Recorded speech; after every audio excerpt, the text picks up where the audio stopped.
बिस्मिल्लाहिर्रहमानिर्रहीम। आज की वीडियो में हम बात करेंगे मैट्रिक और इंटर के तालिब इल्मों के लिए।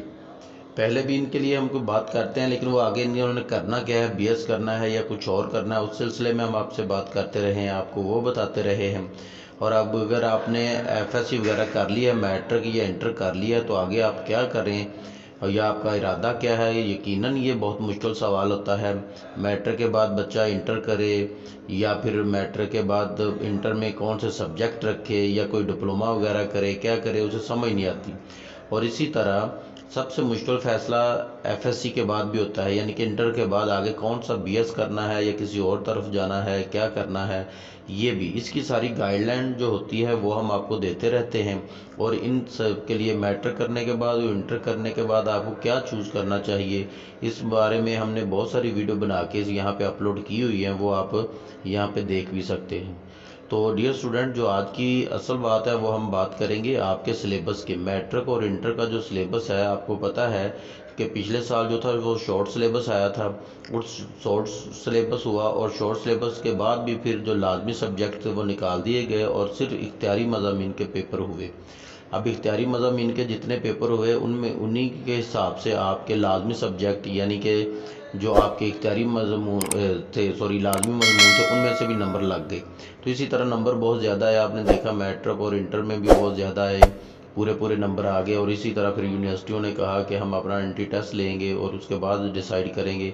और हमने देखा कि 1100 नंबर लेने वाले बच्चे का किसी यूनिवर्सिटी में दाखिला हुआ है, वो किसी का नहीं हुआ है, वो टेस्ट में रह गए हैं, वो कहीं और किसी और यूनिवर्सिटी में हो गया। तो डियर स्टूडेंट्स, आज हम आपको ये खबर देना चाह रहे थे कि आपका जो अब सिलेबस है, अब आपको पता है कि सेशन अभी स्टार्ट हुआ है, इसी माह सेशन स्टार्ट हुआ है। और अब जो होएगा पेपर आगे जो आपके होंगे वो शॉर्ट सिलेबस से नहीं होंगे, आपका फुल सिलेबस होगा। और आपके 3 सब्जेक्ट 4 सब्जेक्ट वगैरह के नहीं होंगे, फुल सिलेबस और फुल पेपर होंगे, सारे पेपर होंगे। जैसे उर्दू, इस्लामियात या इंग्लिश वगैरह के आपके पेपर नहीं हुए या मुतालिया पाकिस्तान का नहीं हुआ, तो इस दफ़ा होगा, ये सारे पेपर भी होंगे और उसमें सिलेबस जो होगा वो भी आपका पूरे का पूरा होगा।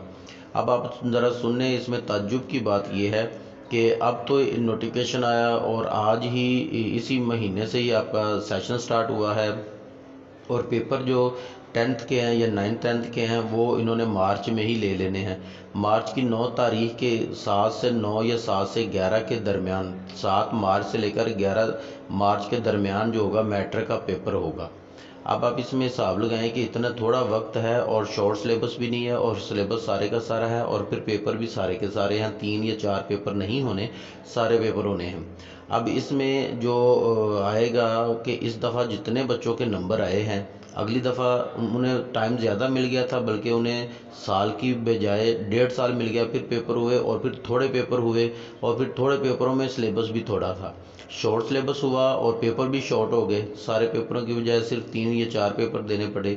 मैट्रिक वालों को 4, इंटर वालों को 3, और इस तरह आईसीएस, आईकॉम वगैरह जो हैं उनके लिए भी 4 हुए, 3 पेपर उनके छूट गए और फिर नंबर ज़्यादा आ गए। अब इस दफ़ा सिलेबस फुल है और टाइम भी थोड़ा है, तो ऐसा ना हो कि बच्चों का बेड़ा गर्क हो जाए और इनका जो पेपर हो तो पेपर में सिलेबस भी फुल हो, टाइम भी थोड़ा हो, तो नंबर ही कम आए, सही तरह से तैयारी ना हो सके। और इसी तरह कॉलेजेस और स्कूल्स वाले जो हैं वो भी परेशान हैं कि टाइम थोड़ा है और सिलेबस ज़्यादा है। अगर मैट्रिक के मार्च में पेपर हो जाते हैं तो उसके बाद इंटर जो है वो मई में पेपर 100% होंगे, मार्च में मैट्रिक के होंगे और 9th के 10वीं क्लास के मार्च में, और मार्च के लास्ट पे स्टार्ट हो जाएंगे 9वीं क्लास के मार्च के, और इसके आगे मार्च के बाद अप्रैल, और अप्रैल के लास्ट पे ये ख़त्म होंगे। तो उसके बाद मई के स्टार्ट से जो होंगे इंटर के पेपर शुरू हो जाएंगे, साल दुवम के, यानी कि सेकंड ईयर के, और उसके बाद ही फर्स्ट ईयर के आ जाएंगे। अब इस तरह इनके पेपर आ जाएंगे और टाइम बिल्कुल थोड़ा है। आप जानते हैं कि एफएससी में या इंटर में बहुत ज़्यादा सिलेबस होता है, इसी तरह मैट्रिक में भी होता है, तो ये बच्चे बेचारे तो तंग आ जाएंगे। टाइम थोड़ा होगा, पेपर ज़्यादा होंगे, सिलेबस भी ज़्यादा होगा, बच्चों ने तो परेशान होना ही है, जो पढ़ाने वाले हैं वो भी परेशान हैं, स्कूल्स और कॉलेज वाले भी हैं, वो कि अब टाइम थोड़ा है और सिलेबस फुल हमने पढ़ाना है, उसके लिए क्या स्ट्रेटजी अपनानी है, ऐसा ना हो कि बच्चों के नंबर कम आएँ। ये वाले बच्चे अगर जिनका इस साल किसी अच्छी डिग्री में एमबीबीएस है या जैसे, या इनका बीडीएस है या किसी अच्छी डिग्री में नहीं होता, वो अगले साल रिपीट कर लेते हैं एमडी कैड वगैरह, तो फिर अगले साल इन्होंने अप्लाई करना है, तो इतने कम नंबर ना आ जाएं कि अगले साल इनकी थोड़ी सी कटौती होने के बावजूद भी जो इस साल पेपर होंगे उनसे ज़्यादा मेरिट इनका बन जाए। तो एक साल बाद में आने वाला जो बच्चा वो रह जाए, वो पिछले साल जो बच्चे थे वो वाले अगले साल ज़्यादा इनके आगे निकल जाएं। अब ये भी परेशानी बच्चों को भी है। बच्चों ने बारहा हमसे सवाल किए हैं कि अब जो इस दफ़ा नंबर आए हैं, हमारा सिलेबस पूरा हो जाना है और हमारे पास टाइम भी थोड़ा है, तो ये अगले साल हमें तंग करेंगे, इनके नंबर आएंगे तो हम कहाँ जाएंगे। अब जाहिर है कि इस साल जिन्होंने अब रिपीट करेंगे उनका हक है कि वो अगले साल अप्लाई करें, कहीं अच्छी जगह पे जाएं। और इस साल वाले बच्चे जो अब पेपर देंगे वो भी अगले साल एमडी कैट वगैरह या कुछ और करके पेपर देंगे, तो उनका भी हक है कि वो भी कहीं जाएं। लेकिन अब ये मेरिट और ज़्यादा हो सकता है, इसलिए इस पर रोला चल रहा है, क्या करना है क्या नहीं होना है। अदारे बिल्कुल परेशान हैं। मुझे एक दो स्कूल्स हेड हैं, उनकी कॉल आई है, तो अब इसका क्या होगा, हम क्या करेंगे। इस पर सारी वो भी सोच विचार कर रहे हैं और कॉलेजेस वाले भी यही इसी तरह परेशान है कि टाइम थोड़ा है, इसमें छुट्टियां भी आ जाती हैं, संडेज भी आते हैं और भी सरकारी छुट्टियां होती हैं, और फिर हमने दिसंबर टेस्ट भी लेना होता है, सारी मालूमात सारा कुछ है, फिर उसके बाद टेस्ट सेशन चलाना होता है वगैरह वगैरह। ये उनकी अपनी हेडेक तो हो गई है, अब तो उनकी ही अपनी हेडेक है, वो जैसे मर्जी करें, लेकिन वो परेशान ज़रूर है। ज़ाहिर है एक हाल तो निकलेंगे, तलबा को सिलेबस पढ़ाए बगैर तो नहीं छोड़ेंगे, सारा सिलेबस ही पढ़ाएंगे, लेकिन एक दफ़ा परेशानी की तो बन गई है। अब ये सारी सिचुएशन है आपके सामने, हमने ये इसलिए रखी है कि आप तालिब इल्म हैं तो आपको इसमें मेहनत करनी है। अदारे तो मेहनत करवाएंगे आपको, लेकिन उसके साथ आपने अपनी परेशानी खुद भी लेनी है।